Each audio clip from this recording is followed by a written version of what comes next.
Ladies and gentlemen, welcome to Talk Spicy. I'm Coach Gene Clemens. Thank you for joining me wherever you are joining me. Rate the show, comment, agree, disagree, but whatever you do, keep it spicy.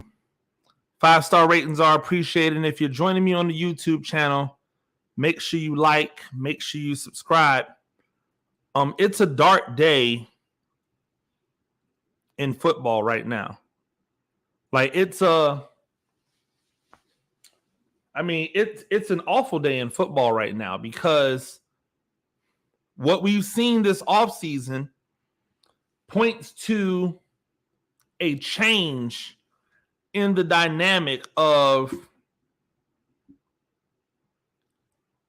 how we as fans, as media, constantly do the job of the team for them. These teams, these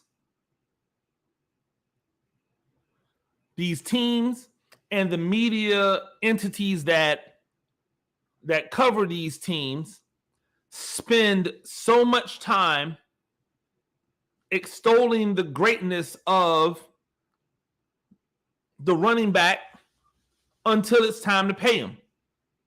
And then when it's time to pay the running back, they start to pull up past.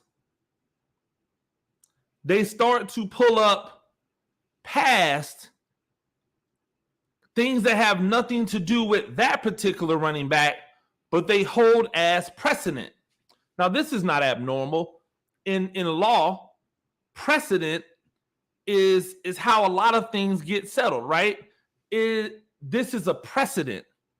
We've seen this happen before, and because we've seen it happen before, this marks how everything else should go. Let me ask you a question. Is the contract of Christian McCaffrey bad because he wasn't worth the money? Is it bad because he got hurt? Because right now, as a San Francisco 49er, that contract that he signed looks pretty good to them. If he stays healthy in an offense that leans into the running back, what difference does it make for the 49ers to have an elite level running back when they've just had dudes? They've been pulling dudes off the street. They've been pulling dudes and they've had success. What's the difference when you give that imaginative offense an elite level rusher where you don't have to use your wide receiver as a rusher because he might be the best option? Now we know Deebo Samuel's not the best option. It's Christian McCaffrey. Let's use Deebo Samuel as a wide receiver and a guy who can come in jet motions and all the other stuff like that. How much better can that offense become now that you have a Christian McCaffrey in the fold, as opposed to all the other running backs? And no disrespect to those guys, but they're not Christian McCaffrey. There's no disrespect to them guys. They're just not him. So I want to try to have a little levity with this because this is very upsetting to me. And I never played running back. It's very upsetting to me because I have been around football my entire life. I've seen football played at a high level. I know the inherent value of a running back, a good one, a great one, a transcendent one. I know that value doesn't always show up on the stat sheet. I also know that part of this is the player's fault. Part of this is the player's fault. So I want to go through it all, right? I want to start here.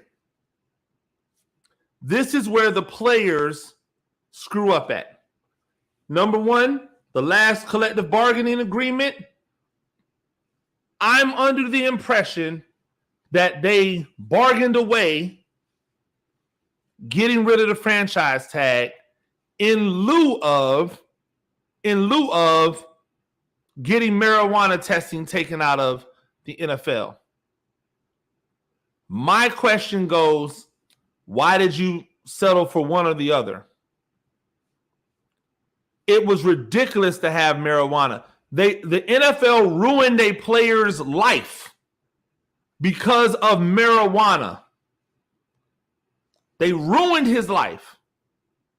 As far as we knew, Josh Gordon never had any other issues except for the fact that he smoked marijuana.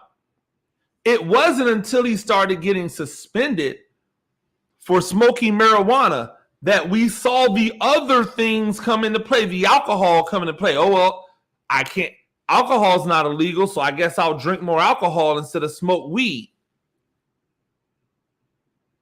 The NFL is as responsible for players' careers being ruined as our legal system is for people's lives being ruined because of marijuana.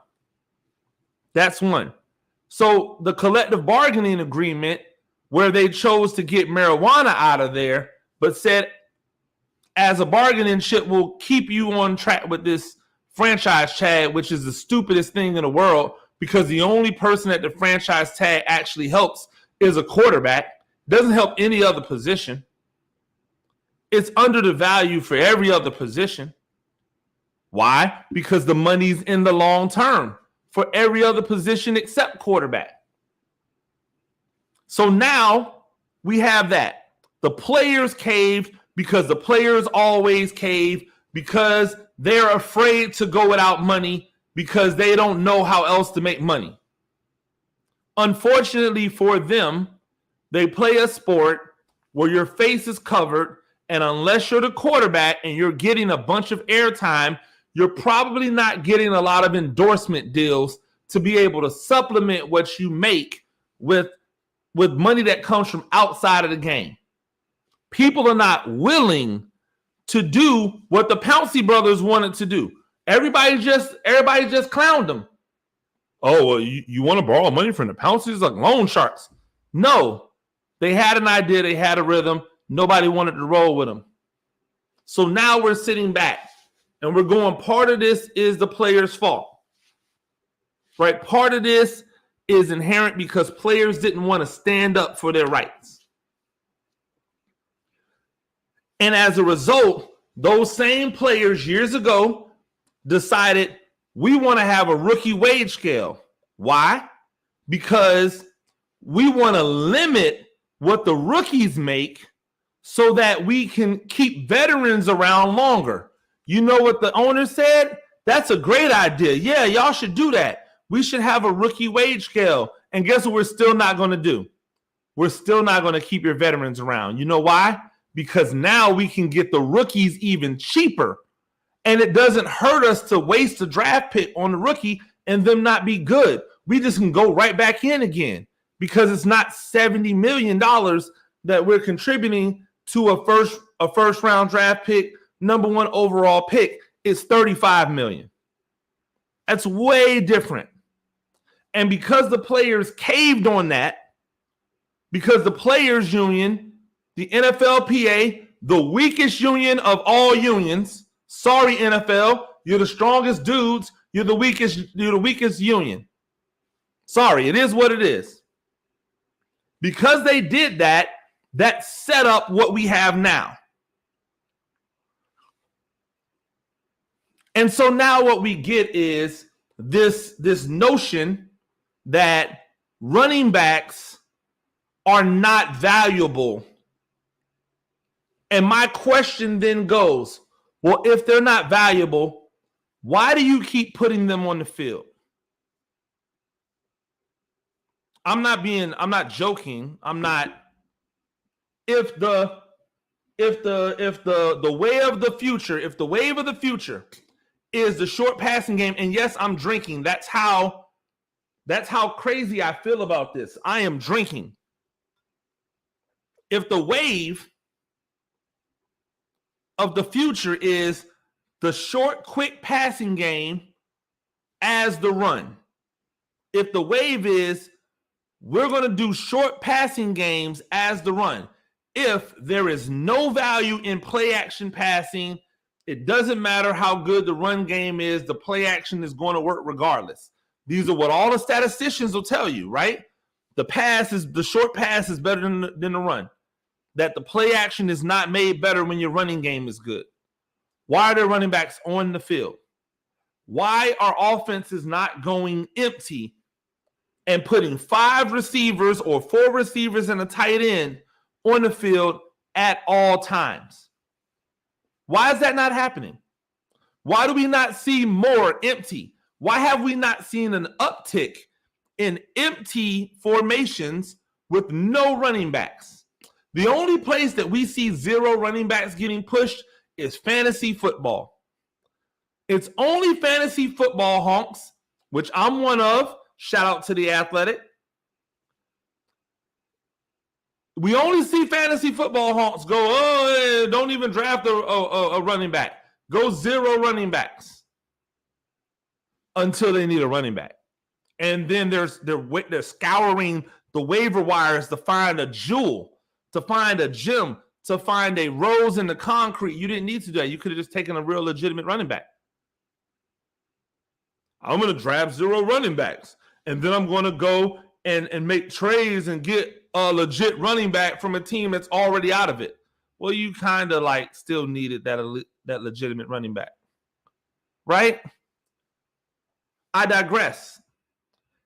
If running backs are so insignificant to the game, then why are they so effective? If running backs are so insignificant to the game, then why does the running game still work? Is it because of the passing game? Okay, cool. If it's because of the passing game, then doesn't it make sense to have a high-level guy there as a running back that can turn that 5-yard gain into a 12-yard gain or that 12-yard gain into a 35-yard gain? Or you just want the basic run-of-the-mill guy? Oh, well, we don't need that explosive guy, that home run hitter guy, that special guy, because the production above replacement isn't that high.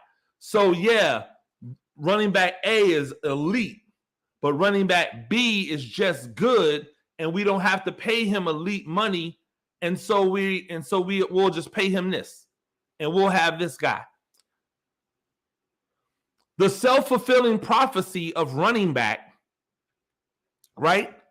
The self-fulfilling prophecy of saying that running backs are not worth ... If I say a running back is not worth the first-round pick, then all of the running backs that I used to take in the first round now drop to the second and third round. When that happens, you can't say, oh, see what I'm telling you? This guy was a second-round pick. This guy was a third. No, they would have been first-round picks if you did not devalue the position. If we said, hey, quarterbacks shouldn't be taken in the first round because for the most part, most of them don't live up to expectations, meaning most of the high-level quarterbacks taken never win a championship. And yet we continue to waste draft pick after draft pick after draft pick after draft pick on quarterbacks.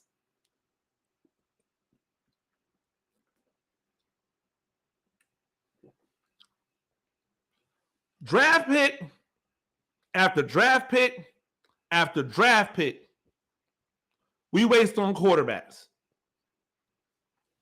There's only 32 teams in the league, and yet every year we've got 4 to 5 quarterbacks going in the draft. You're telling me that with all this money these quarterbacks are making out here, none of them are winning championships? It took a quarterback that was supposed to be a can't miss, sure shot, Hall of Fame caliber, big arm, all of the tools, Matt Stafford. It took him double-digit years and getting traded to a team that was already an NFL Super Bowl contender without him. They had already made it to the Super Bowl without him. They traded that quarterback that made it to the Super Bowl for him. Then they mortgaged their entire future to put every single thing around this dude in order for him to be successful.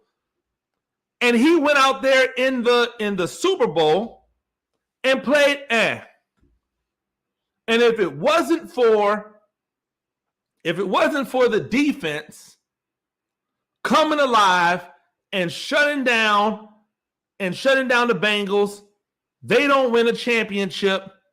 And all of a sudden you wasted all of that money and all of those picks on a guy who couldn't get you the championship by putting the team on his back as a quarterback. Ladies and gentlemen, there's only a handful of guys who have ever, as a quarterback, been able to put the team on their back and lead them to a Super Bowl. Right now, there's only one in this league. Right now, there's only one. His name is Patrick Mahomes. The rest of those dudes are severely overpaid. Why? Because by themselves, they have not proven that they could win a championship, except when we're talking about quarterbacks, we don't bring in the fact that they haven't won a championship. We conveniently forget about the fact of their records. We don't bring in, we give them excuses by saying, oh, well, they need pieces around them. But when it's the quarterback, when it's the running back, we don't make any of those excuses. When it's the running back, we say, well, he hasn't equated to wins. For as talented as he is, it has not equated to wins. To that I say, for as talented as he is, all of the wins that they have, they're because of him. So now this offseason, we've had to listen to trade rumors for Derrick Henry, the best running back in the league, the guy who's been the best running back in the league since he's taken the starting spot away from another good running back. We've had to listen to trade rumors, a team whose quarterback is who doesn't have a ton of weapons around, whose defense is decent but not great. They're going to trade the best player on their team? GTFOH. We had to listen to that. We had to watch as Josh Jacobs put up an historic year. Josh Jacobs, who's not old, who's not broken down, had to do what? Acquiesce to play for what? Is Josh Jacobs resetting the running back market? No. Nobody, they don't want to pay Josh Jacobs. They don't want to pay Josh Jacobs. We had to watch as Tony Pollard gets the franchise tag and doesn't get anything else. This is after the Cowboys part ways with Ezekiel Elliott. You parted ways with Ezekiel Elliott because you said we've got Tony Pollard, and then you don't want to pay Tony Pollard.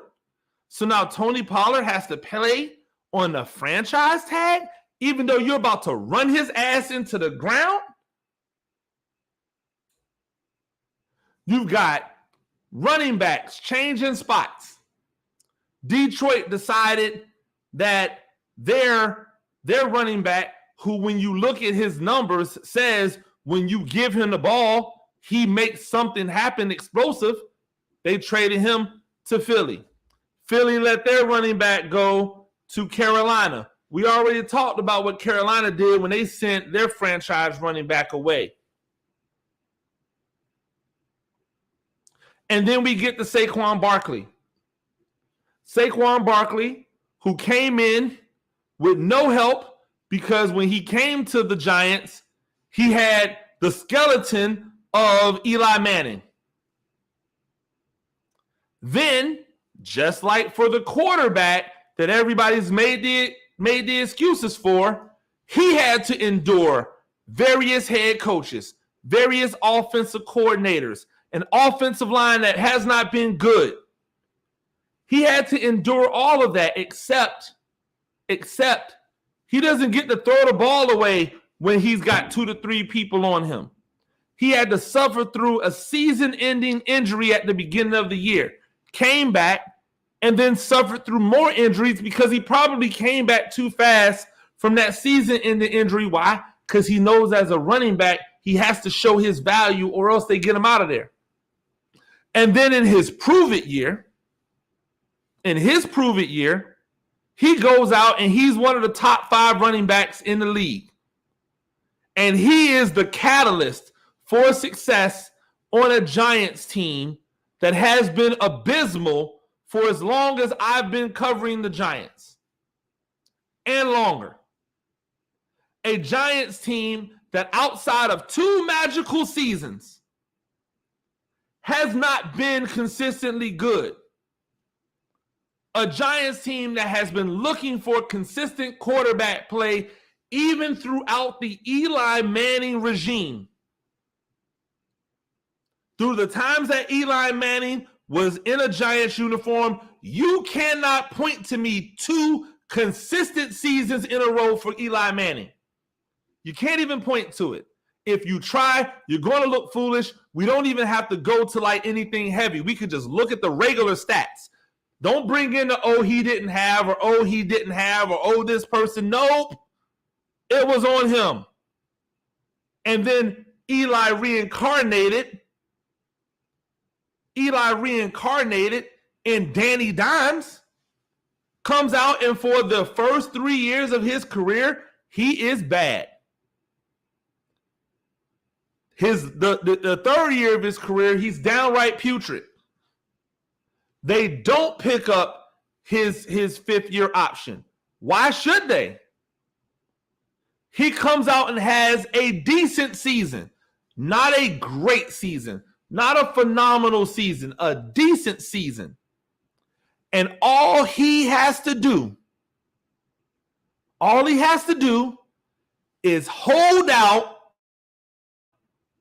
long enough to make them franchise him. There's a lot of people out here, and again, Giants fans, I love you. To my Giants fans that I adore, this is not hate on him. I'm just telling you how this worked. I'm not blaming him for it.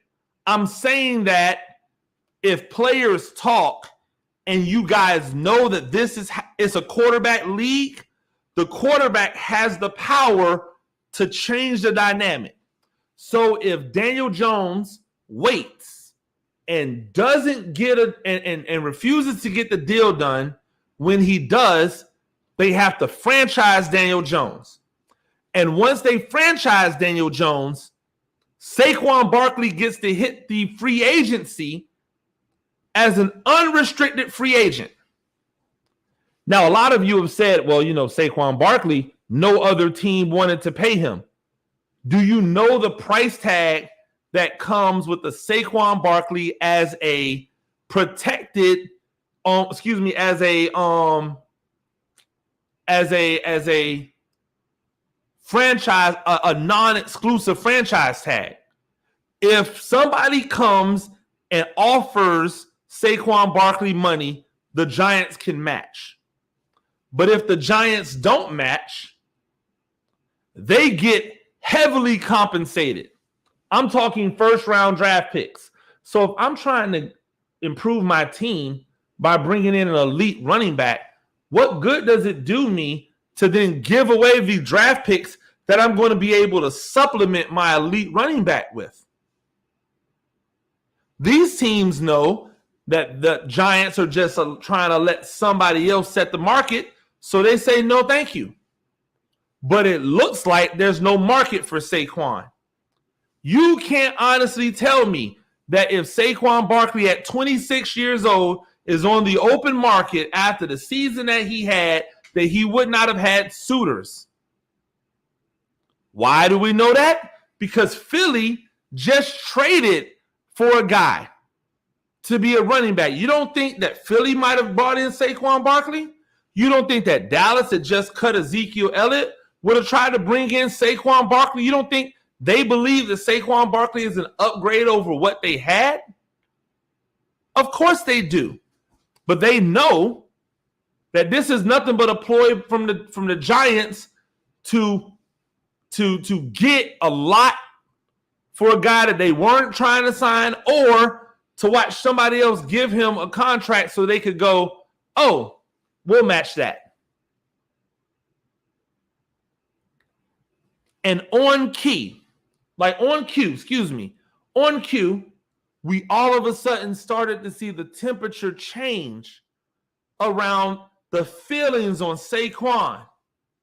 Guys like The Entertainer, who claimed to be the biggest Saquon Barkley fan in the world, decided that he was expendable. You know why? And I'm not mad at you, The Entertainer. I think that you are very entertaining. I think that you make some good points. I think you make some crazy points too. But you know why I'm not mad at him? Because he's a Giants fan. He's not a Saquon Barkley fan. He doesn't give a damn about Saquon Barkley. He cares about the Giants. And in his mind, if the Giants say, we're not going to pay Saquon, then they must be right. Because the alternative is to call out your team for not doing the right thing. And for the most part, if you're in the content creating business, going against the team of your fan base that all patronizes your content is probably not the greatest way to run the numbers up. Which is why he went from Daniel Jones has to do something spectacular to 15 touchdowns passing and 7 touchdowns running was good enough for him to be rewarded with this contract that he got. But Saquon can't get $15 million a year? Oh, well, it's the years. It's the years.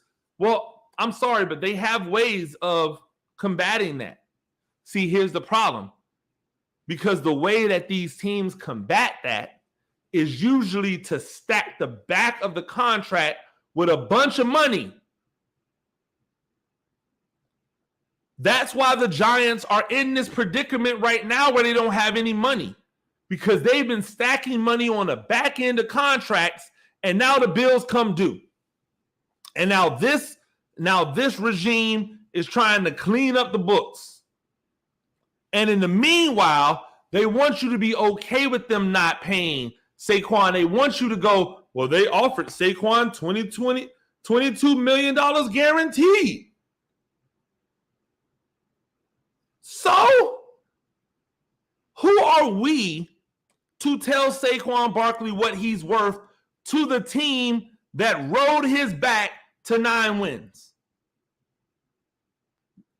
You don't believe me? Go look at the games where Saquon Barkley got off at. When Saquon Barkley was a successful rusher, look at how many games they won. Then look at all of the games where Saquon Barkley was not a successful rusher, and look at how many games they won in those games. Go to the playoffs and look at what Saquon Barkley did against a terrible defense in the Vikings, and watch everybody point to Daniel Jones. Meanwhile, look what Saquon Barkley did versus Philly the next week, and then look what look what Daniel Jones did. And tell me that 9 carries or whatever it was for Saquon Barkley was good enough when then we saw in the Super Bowl the Kansas City Chiefs with the best quarterback on the planet, bar none. He's one. Everybody else is somewhere not to. with the best quarterback on the planet, and they gave Pacheco the ball 18, 19 times, 21 times? Isaiah Pacheco. Nobody's going to tell you Isaiah Pacheco is a better running back than Saquon Barkley, and yet the Kansas City Chiefs, who supposedly has a better offensive line, supposedly,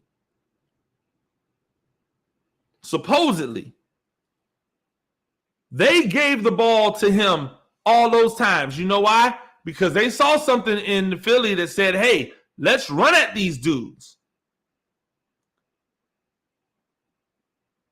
And that's with a quarterback with a bum ankle.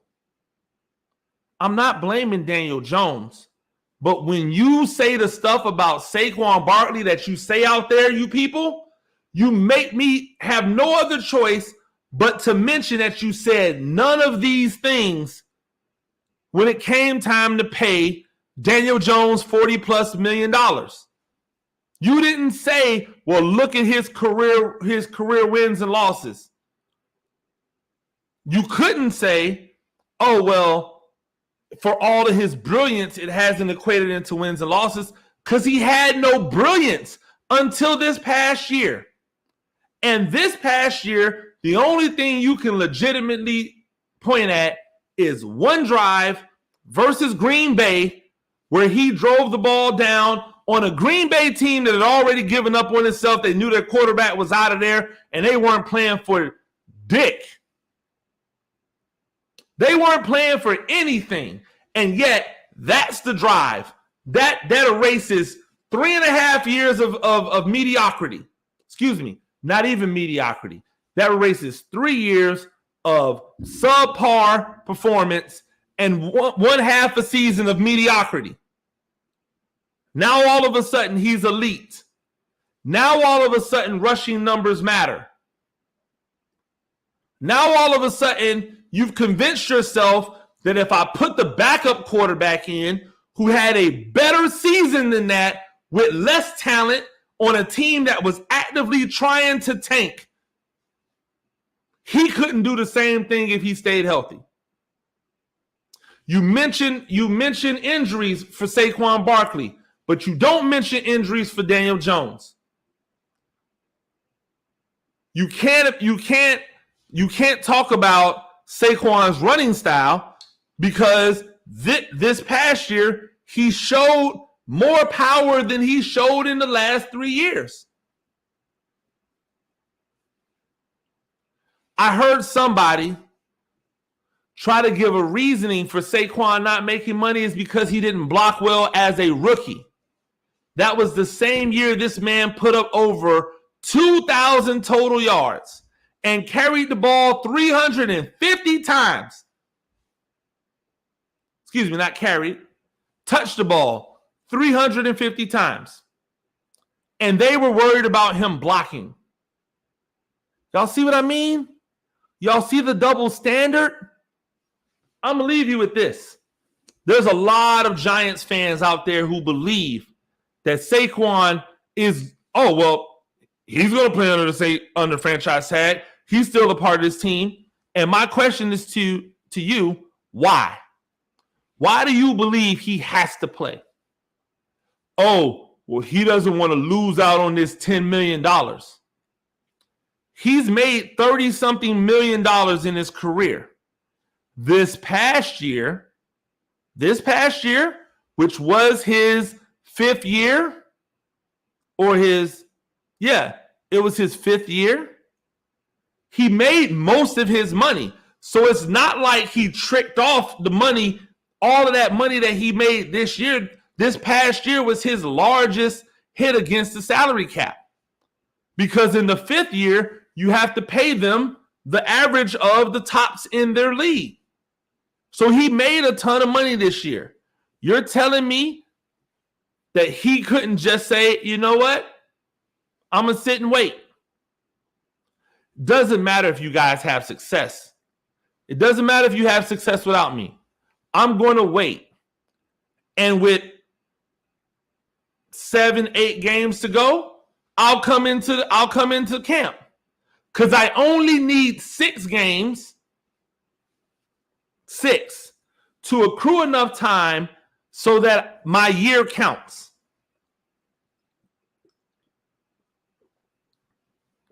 And in those 6 games, I'll probably make a couple $1 million, right? $2-3 million. Cool, right? But when I get there, I'm not playing. You know why? Because as soon as I go on the field, I'm going to pull up on a hamstring. You know why? Because I've been out and I'm not in optimal shape and I tweaked the hamstring. So I'm not going to play. And I'm not going to play this entire season. But my season will still count. And now next year, you got to franchise tag me again or you got to let me walk. And it doesn't matter if I don't get that type of money on the free agent market. It doesn't matter if I don't get $15 million from another team. You know why? Because if I'm going to make less money, I might as well make less money playing for a contender, a team that's going to have a chance to win a Super Bowl, not a team that's just fighting to make a playoffs, not a team that's just happy to be relevant. That's not inspiring. That's not what makes transcendent players who are really good. That's not what makes them want to play on subpar contracts.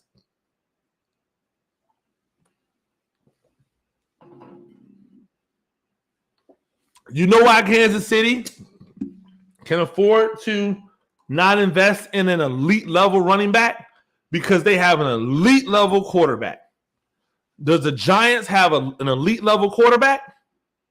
Or do they just have a decent quarterback? And if you just have a decent quarterback, why are you paying decent quarterbacks elite level money and then saying out of your mouth, well, we can't pay a running back that's elite level because we need that money to put other pieces around this mediocre quarterback? There's not one wide receiver in the wide receiver group that's an elite level receiver. I'm not dissing them. I was one of the only people out here defending Slayton when you guys wanted to get him out of there. I was the one saying, hey, listen, give him the shot. I was a little bit skeptical on the way he was performing in training camp. I thought that might be enough to get him out of there, but I didn't agree. When he came back into the graces and he balled out, I was the first person like, yo, give him his props. Even after the season he had, people were like, well, if he asks for too much, let him walk. Why can't your loyalty be to players and to teams? Because the players are going to be the ones that make you happy to watch the team. You ran off OBJ. I don't care what anybody else says. If you look at the media and what the media was saying and the way in which it was handled, you ran him off. You ran off Geno Smith. Oh, well, Geno Smith wasn't really good. Hey, go check the stats of that one game that he got. Wasn't a bad game. You didn't even give him a second one. You know why? Because y'all were all mad that McAdoo benched Eli Manning, who was not good at that point, for Geno Smith to see what they had in Geno. And if you had just shut up and let Geno play, he would have showed that he could be a guy with, given the opportunity, he could do some things. You think there's geniuses in Seattle? There's no geniuses in Seattle. Seattle didn't just unlock Geno Smith. They gave him a chance. And they may have gave him a chance because they were trying to tank. But what happened when they gave them the legitimate chance? He balled out.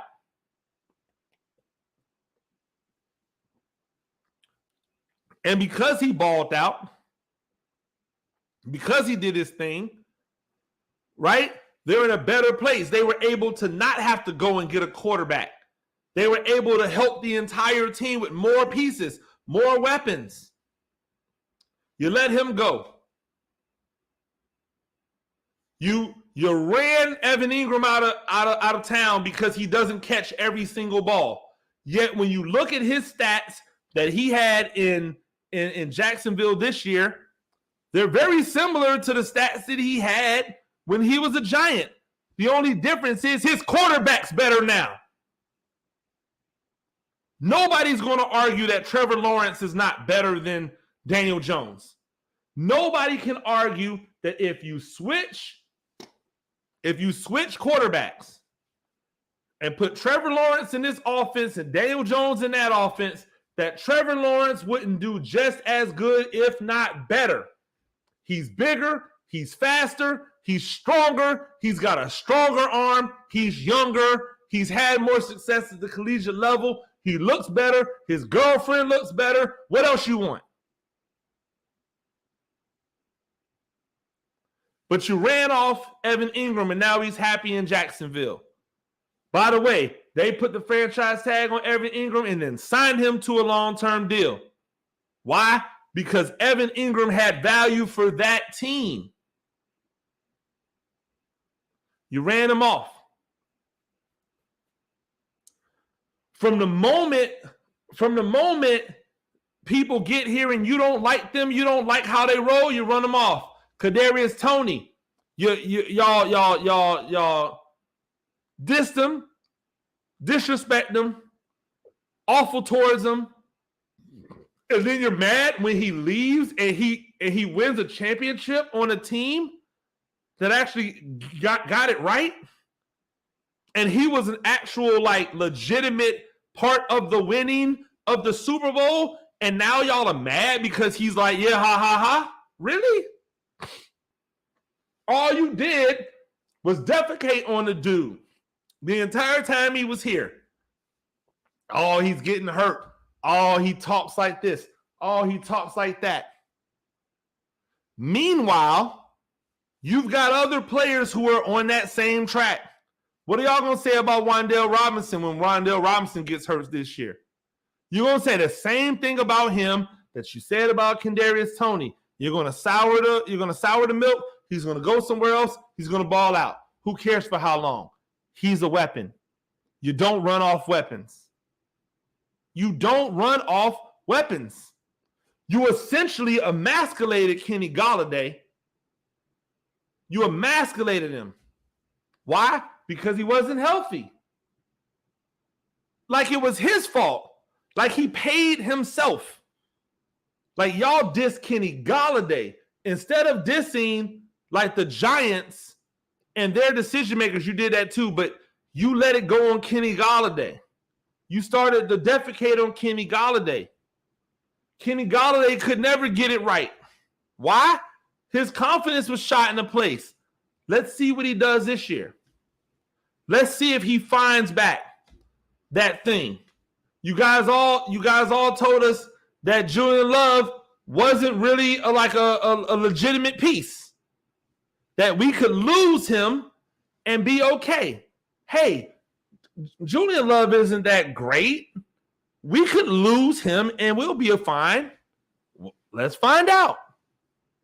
Let's find out if the other safeties that are out there that are all like 60s and 50s on Madden and 7s on, let's find out if they can elevate. But you already had him. He was homegrown. You drafted him. You're trying to run off your nickelback. Why?